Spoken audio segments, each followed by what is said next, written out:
3월 6일 하루 중요 이슈를 정리해보는 마감 시황 시작해보도록 하겠습니다. 자, 제가 며칠 전에 이 방산기업들이 전성기가 찾아올 수 있다라는 제목과 함께 내용을 전달해드린 바가 있었는데, 며칠째 이 방산기업들이 강세를 나타내고 있어서 그러한 급등의 이유들, 그리고 오늘 또 들려오는 방산의 호재들 제가 오늘 하나씩 여러분들께 정리해 드려보도록 하겠습니다. 자, 얼마 전에 방산주들의 급등이 일어났었던 사건부터 함께 보겠습니다. 트럼프와 젤렌스키가 정상회담을 가지게 되는데 그때 좀 굉장히 말싸움을 많이 했습니다. 자, 그로 인해서 트럼프가 젤렌스키에게 더 이상 우크라이나 군사 지원을 하지 않겠다라는 발표를 하게 되었고, 그때 가장 놀란 것은 바로 이 유럽 국가들, 나토 국가들이 되겠습니다. 아무래도 트럼프는 그동안 이 유럽에게 뭐라 했냐면 미국은 더 이상 세계적인 경찰을 하지 않겠다라고 하면서 너희 방위비 분담금 현재 2배 이상을 올리라고 계속해서 압박을 주고 있는 상황이었거든요. 근데 이러한 상황 가운데 이번 정상회담에서 미국이 우크라이나에게 군사 지원을 중단하는 모습을 직접적으로 목격을 하자 이 유럽 국가들이 비상에 걸린 겁니다. 자, 그럼 여기서 우리가 생각을 해볼 수 있는 게, 향후에 이 유럽과 나토 회원국들이 이 방위비를 올리기 위해서 지출을 할 수 있겠구나. 그러면 우리나라와 같은 무기를 생산하고 수출을 하고 있는 나라에게는 호재가 될 수 있겠구나 하고 이 방산주들의 급등 랠리가 일어났었던 것입니다. 그래서 현재 이 유럽 국가들의 방위비 증가율을 함께 보게 되면 2030년까지 현재 구간에서 무려 2배가량이 향후에 증가할 것이다라는 전망들이 속속히 발표가 되고 있고, 특히나 어제 같은 경우에는 이 유럽의 재무장 계획이라고 해서 EU의 방위비 증액을 위해서 1200조 원에 달하는 자금 동원 계획이 함께 발표되기도 했었습니다. 그래서 현재 EU의 대부분 국가들이 이 국방비가 GDP 대비해서는 1.9%밖에 안 되는데 이거를 향후에 3.5% 이상까지 높이겠다라고 발표를 하게 된 것이죠.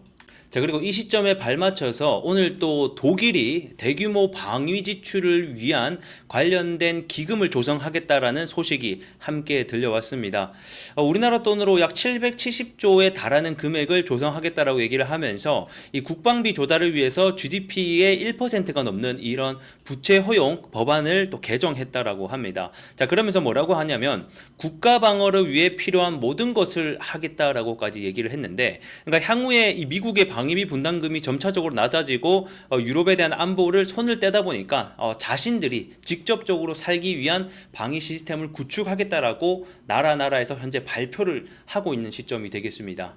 자, 그리고 오늘자 나온 또 다른 중요 외신 뉴스를 제가 하나 가져와 봤습니다. 자, 최근에 이 방산과 관련된 뉴스들이 쏟아져 나오고 있습니다. 그 중에서 제가 좀 중요한 걸 가져와 봤는데, 외신 뉴스라서 요거를 좀 직역을 해보면, 폴란드가 유럽에서 한국 무기의 집결 장소가 될 것이다 라는 제목의 뉴스가 나왔어요. 그래서 내용을 보니까 3월 5일 날 폴란드와 한국이 뭐 국방부터 시작해서 뭐 경제 정치 등등 여러 협력 부분을 유지하는 협정을 체결했는데, 거기서 폴란드 대변인이 뭐라고 얘기하냐면 한국과 국방 분야에서 협력을 특히나 강조하는 모습들이 나타났다라는 겁니다. 그래서 이 유럽 국가 내에서 폴란드를 이 무기의 중요 조립센터로 만들 것이다. 그리고 거기에는 뭐가 있다? 우리나라 한국의 방산이 중요한 역할을 하게 될 것이다. 이런 얘기들을 좀 함께 한 것으로 전해지고 있습니다.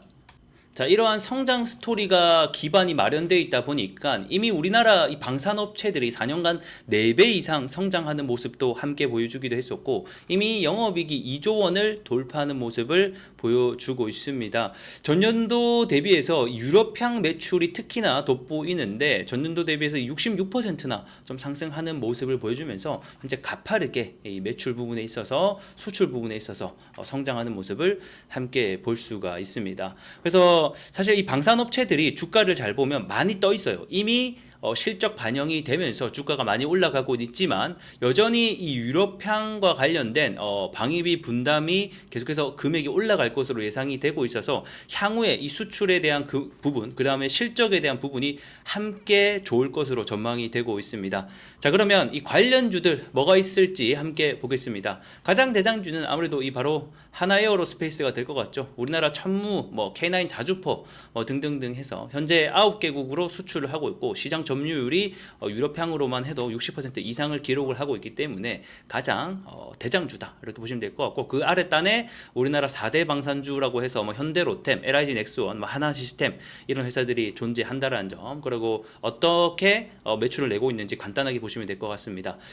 자, 그리고 그 아래 단에 있는 소형 주식들도 많이 존재를 합니다.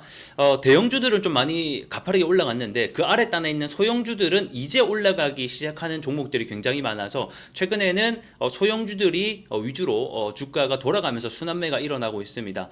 얼마 전에는 한일단주가 또 상한가를 가기도 했었죠. 125mm 포탄을 14개국에 수출 추진 중이다라는 뉴스가 있었고, 이제 포탄하게 되면 또 유명한 풍산이 있습니다. 이런 회사들도 있고, 또 RF 시스템즈, LIG 넥스원의 이 청궁 안테나 관련된 부품을 납품 중이다. 그래서 이 대형주가 있다고 하면 그 아래 단에 있는 납품을 하는 소형주들 위주로 최근에는 순환매가 돌아가고 있어요.